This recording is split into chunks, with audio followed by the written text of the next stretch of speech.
Hello everyone, welcome to my YouTube channel Socio Psyche. Today we will discuss about Albert Bandura's social learning theory. ये एक psychology का topic है, theories of personality development. उसमें Albert बेंदुरा की एक theory है social learning theory, उसको हम आज डिस्कस करेंगे। सबसे पहले द मॉडलिंग प्रोसेस, उसने एक मॉडलिंग प्रोसेस बताया है कि किस तरह से सोशल लर्निंग होती है इंसान की, बच्चों की, बड़ों की। बेसिकली वो कहता है कि not all observe behaviours are effectively learned. Factors involving both the model and the learner can play a role in whether social learning is successful. Certain requirements and steps must also be followed. The following steps are involved in the observational learning and modeling process. Modelling process basically एक ऐसा process है जिसमें एक model को जो learner है वो copy करता है। एक लर्नर और एक मॉडल, ये दो चीज़ें अहम होती हैं मॉडलिंग प्रोसेस में। हर लर्नर जो उसका मॉडल है उसको कॉपी करता है। कॉपी करने के बाद उसका जो बिहेवियर है वो उस तरह से मॉडल प्रेजेंट करता है। फिर उस बिहेवियर को अडॉप्ट करने के बाद उसकी रिप्रेजेंटेशन करता है, उसको रिप्रोड्यूस करता है। तो बेसिकली मॉडलिंग प्रोसेस में दो एलिमेंट्स ज़रूरी हैं, एक लर्नर और एक मॉडल। इसके बाद वो कहता है कि कुछ स्टेप्स हैं जो कि आपकी लर्निंग को या मॉडलिंग प्रोसेस को सक्सेसफुल बनाते हैं। वो कौन से स्टेप्स हैं? पहला स्टेप जो है वो है attention. In order to learn you need to be paying attention. Anything that distracts your attention is going to have a negative effect on observational learning. If the model interesting or there is a novel aspect to the situation, you are far more likely to dedicate your full attention to the learning.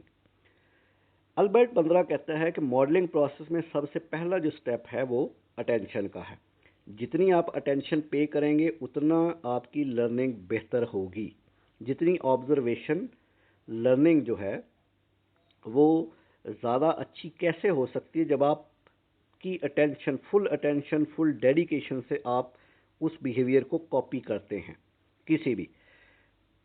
दूसरे number पे वो कहता है कि अगर model जो है वो लर्नर के लिए इंटरेस्टिंग है या कोई नॉवल एस्पेक्ट है, कोई स्टोरी की तरह, कोई कहानी की तरह है उसका मॉडल, तो फिर वो ज़्यादा उसमें इंटरेस्ट लेगा, उसको ज़्यादा अटेंशन पे करेगा और ज़्यादा बेहतर तरीके से उसकी लर्निंग होगी।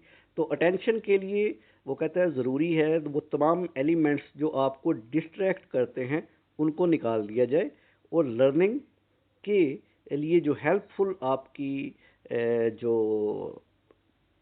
कुछ एलिमेंट्स हैं उन पे ज़्यादा फोकस किया जाए ताकि आपकी अटेंशन फुल हो, डेडिकेशन हो, तो आपकी लर्निंग भी बेहतर होगी।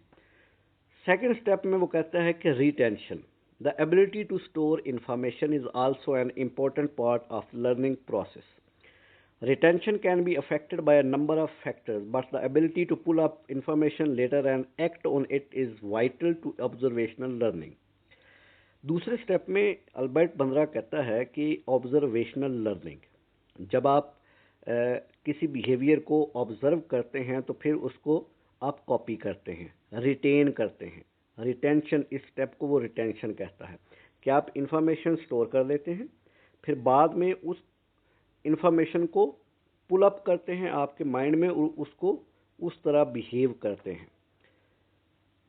अच्छा, रिटेंशन बेसिकली एक एबिलिटी है, वो कहता है कि स्टोर, इंफॉर्मेशन स्टोर करना। जो आप देखते हैं अपने मॉडल को, कोई सिंबल है, कोई वैल्यूज़, नॉर्म्स हैं, किसी मॉडल को आप कॉपी कर रहे हैं, उसका फैशन कॉपी कर रहे हैं, जब तक आप अटेंशन नहीं देंगे आप कॉपी नहीं कर सकते। अगर आपने कॉपी कर लिया है तो रिटेन करना, उसको बरकरार भी रखना है ताकि आप बाद में उसको रिप्रोड्यूस भी कर सके, उस पर एक्ट भी कर सके, उस जैसा काम कर सके मॉडल जैसा। अब थर्ड स्टेप में वो कहता है कि reproduction.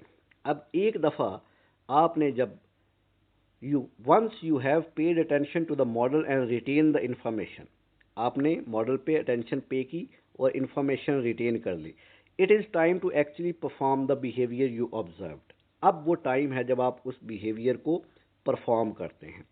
Further practice of the learn behaviour leads to improvement and skill advancement. जितनी आप उस एक्ट की प्रैक्टिस करते जाएंगे वो आप में बेहतरी इम्प्रूवमेंट लाएगा और आपका स्किल जो है वो बेहतर होगा, एडवांस होगा।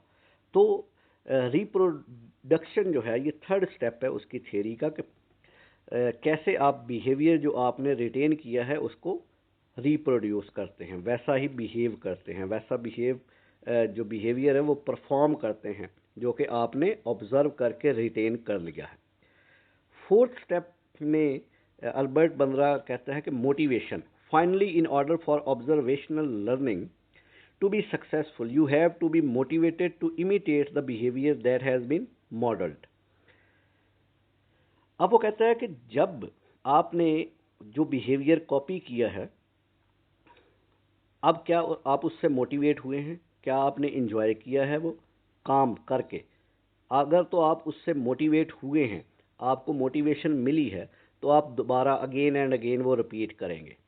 अगर आपको उससे कोई फ़ायदा या कोई मोटिवेशन या कोई रिवार्ड नहीं मिला तो आप उसको स्टॉप कर देंगे, नहीं करेंगे, वो बिहेवियर दोबारा से रिपीट नहीं करेंगे।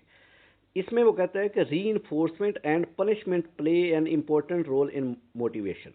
While experiencing these motivators can be highly effective, so can observer other experiencing some type of reinforcement or punishment. For example, if you see another student rewarded with extra credit for being to class on time, you might start to show up a few minutes early each day। इसमें कहता है कि जब आप देखते हैं कि आप दूसरों को ऑब्जर्व करके, मॉडल को ऑब्जर्व करके आप देखते हैं कि मुझे इससे कोई मोटिवेशन मिल रही है, मुझे इससे कोई रीइंफोर्समेंट मिल रही है, मुझे इससे कोई इनाम रिवार्ड मिल रहा है, तो आप भी वैसा काम करने की कोशिश करते हैं। यहाँ पे एक एग्जांपल दी गई है कि अगर एक स्टूडेंट को आप ऑब्जर्व करते हैं कि वो टाइम पे क्लास में आता है तो कुछ उसे एक्स्ट्रा क्रेडिट रिवार्ड के तौर पे मिलते हैं, तो आप भी कोशिश करते हैं कि मैं भी अपना जो है वो क्लास पे टाइम पे आऊँ ताकि मुझे भी इस तरह का रिवार्ड मिले कि मुझे क्रेडिट, एक्स्ट्रा क्रेडिट दिए जाए या कुछ प्राइज़ दिया जाए। तो इस तरह से अगर आपको मोटिवेशन मिल रही है तो आप वो बिहेवियर जो है वो अगेन एंड अगेन करेंगे। तो बेसिकली ये थ्योरी है अल्बर्ट बंद्रा की जिसके 4 स्टेप हैं: attention, retention, reproduction and motivation. इस तरह से मॉडल प्रोसेस जो है वो सक्सेसफुल होता है जब इन चारों प्रोसेस से गुजरता है। अगर इसमें कोई भी ऐसा जो एक एलिमेंट है, अटेंशन, रिटेंशन, रिप्रोडक्शन या मोटिवेशन मिस हो जाए तो लर्निंग इफेक्ट हो सकती है, आपकी लर्निंग जो है वो सही नहीं होगी। तो this was the complete theory of Albert Bandra, social learning theory. I hope you people understand very well. Thank you very much and please subscribe the channel.